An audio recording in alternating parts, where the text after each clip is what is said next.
back, everybody, to episode 34 of the No Money Spent series on MLB The Show 20. I'm going to shout out the playlist for this series. If you have missed any or would like to watch them all from the start, I will leave that link down below in the description. But regardless, let's get into this. I will be uploading more consistently for the next few days, and then once Team Affinity drops, I will probably go back to the bunker and play a bunch of the show. But for now, it's time to catch up on uploads. So we're doing these Brandon Crawford moments. They were kind of annoying, I'm not gonna lie. There's a lot of multi-game moments, and Crawford doesn't really have power against either side, so these were a little bit frustrating, but we ended up getting them done. I just kind of exchanged some guys. I bought a few Correas off the market, and that pretty much got me enough for the exchange. And now we got Brandon Crawford. Again, I'm a little too far to really use this card, but it's all for progress in the May monthly awards.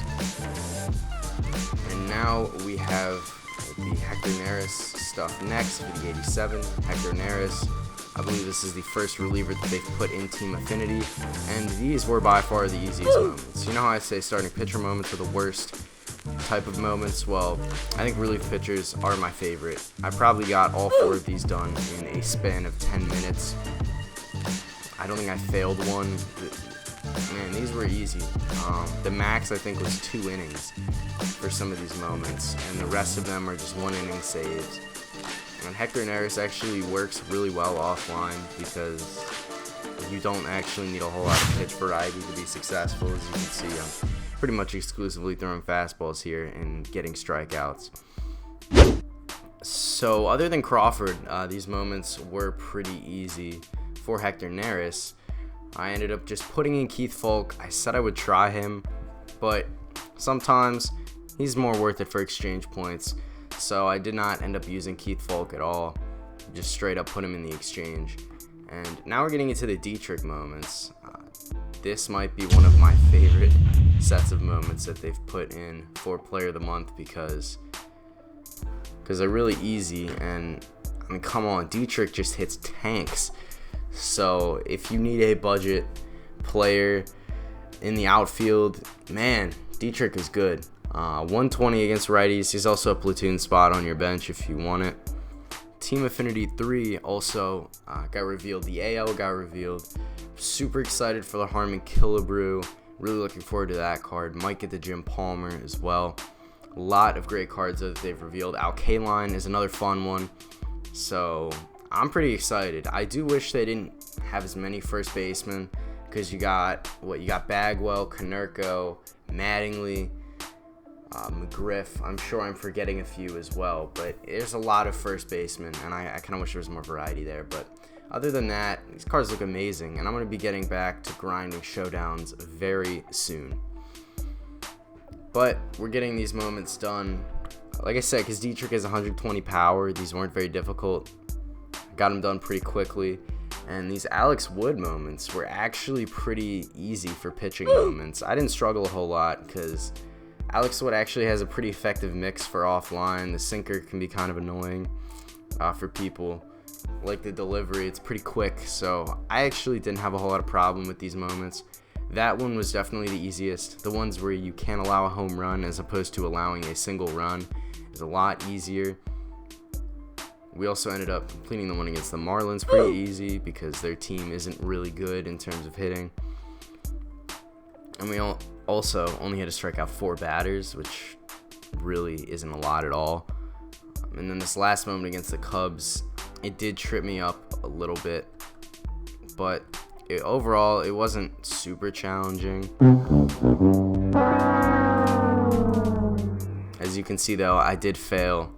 But in my second attempt, I did complete it. So, honestly, Alex Wood, not the worst moments in the game. And we end up doing the exchange.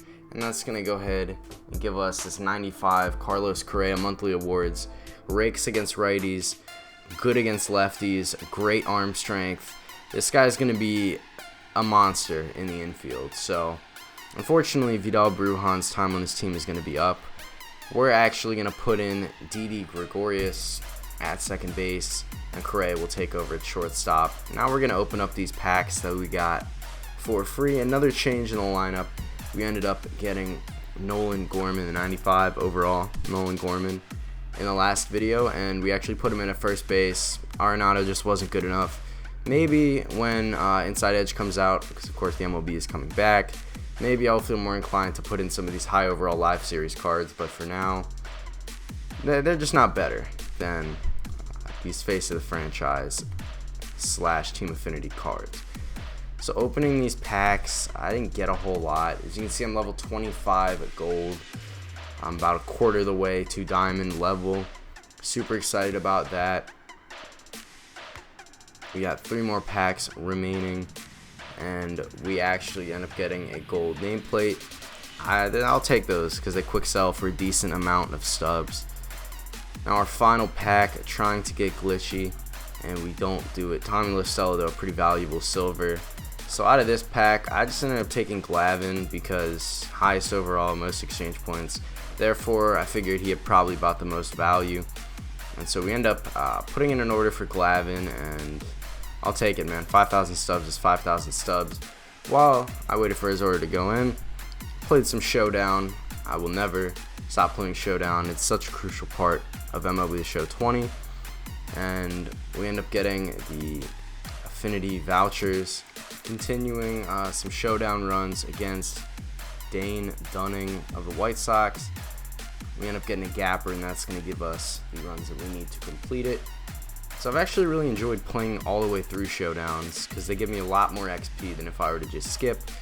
And even though they're pretty easy, I like getting the XP and I like getting the stubs. So for now, I'm going to be playing through Showdowns a little bit more because, like I said, you do earn a ton of XP getting them. And of course, we're going to go ahead and get done the Athletics Team Affinity. This is probably an interesting one to a lot of people. Jorge Mateo ranked very low on my list of Team Affinity players, but the more that I think about it, the more value that he actually has for me and my team, because I'm at a point now where I don't really need hitters. I don't need guys to come on my team and hit. I need them to pitch, or I need them to run and be a pinch runner, and Jorge Mateo is exactly that. I will be working on a few more pitchers because I'm not entirely satisfied with who I have now. But Jorge Mateo is going to be our pinch runner, the ideal pinch runner in my opinion. I mean, 99 speed, 99 stealing. This is where I'm at with affinities. But like I said, we're going to go ahead and put in Jorge Mateo on the bench for Brujan. 99 stealing, or 98 stealing, 99 speed. And also, he's got decent stats against lefties, so he can also work as a lefty platoon. I can put him in center field as for a defensive substitution if I really need to. The utility on Jorge Mateo is way too good for me to pass up. Another bonus is that I've already done the Athletics Team Affinity, so I didn't really have a whole lot to go. Like I said, I only had to do those American League Showdowns to get them done, so I figured why not. And as you can see, we're going to go ahead and put in some orders for the Rangers. This is going to be the first collection of the AL that is not in the Central Division. So we're getting the Rangers done for one main reason. I did them first because I actually have 62 out of 70 Team Affinity points, and instead of having to do another showdown in the AL West, I figured it would be easier just to get the collection done, get those 10 affinity points so we can move on to stage 2 and go for Josh Young. To be honest, I don't really need Josh Young, but at this point I'm just doing these for packs really. So now we're getting back into more showdown, still doing the AL, and we do end up completing one more showdown. That is going to be the end of today's video. It is a pretty short video, but I would appreciate all the likes and support that you can give. So yeah, just have a great day, everybody. Tell me down in the comments which Team Affinity Stage 3 player of the AL you were looking forward to the most. I'm going to be out. Peace.